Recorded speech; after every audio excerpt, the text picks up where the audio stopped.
Ichigo versus Zoro, who would probably win? This is one of the most classic and heavily debated matchups in anime, and the general consensus often leans toward Ichigo Kurosaki, primarily due to the vast difference in the power ceiling of their respective series, especially by the end of Bleach. Here is a short, detailed breakdown. First, Zoro. Swordsmanship skill. Zoro is universally regarded as a master swordsman.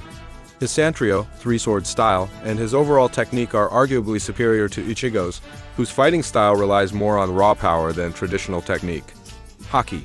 Zoro's armament haki grants him immense durability and the ability to strike spiritual or conceptual targets, which would counter the Bleach spiritual nature. His Conqueror's haki can also be infused into his swords, significantly amplifying his attack power. Durability and endurance. Zoro has demonstrated inhuman levels of endurance and durability, surviving injuries that would kill most other characters.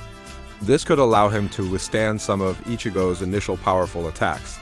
And next, Ichigo.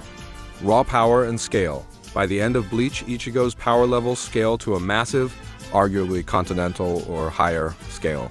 His strongest forms, like True Bankai or even Dangai Ichigo, have feats of destructive capability that generally outstrip Zoro's proven feats.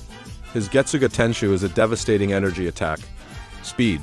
Ichigo's speed, especially with Shunpo, Flash Step, is often argued to be significantly faster than Zoro's. Even factoring in Zoro's speed with Haki high-tier Bleach characters operate at speeds often scaled to light or faster, which puts them in a different league. Unique abilities forms.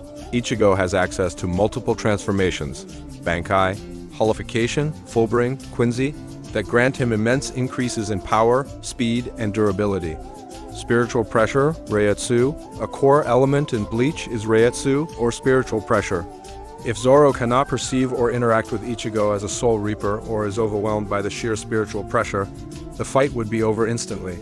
However, for a fair fight, it's usually assumed Zoro's haki allows him to bypass this issue and interact with Ichigo. For the conclusion, in most power scaling debates, the overwhelming raw power and speed advantage of end of series EOS, Ichigo would likely secure him the victory against Zoro, while Zoro is the superior technical swordsman and possesses excellent defensive and offensive abilities with Heki. Ichigo's top-tier attacks are generally scaled to be on a higher level of raw destructive energy. And the final answer.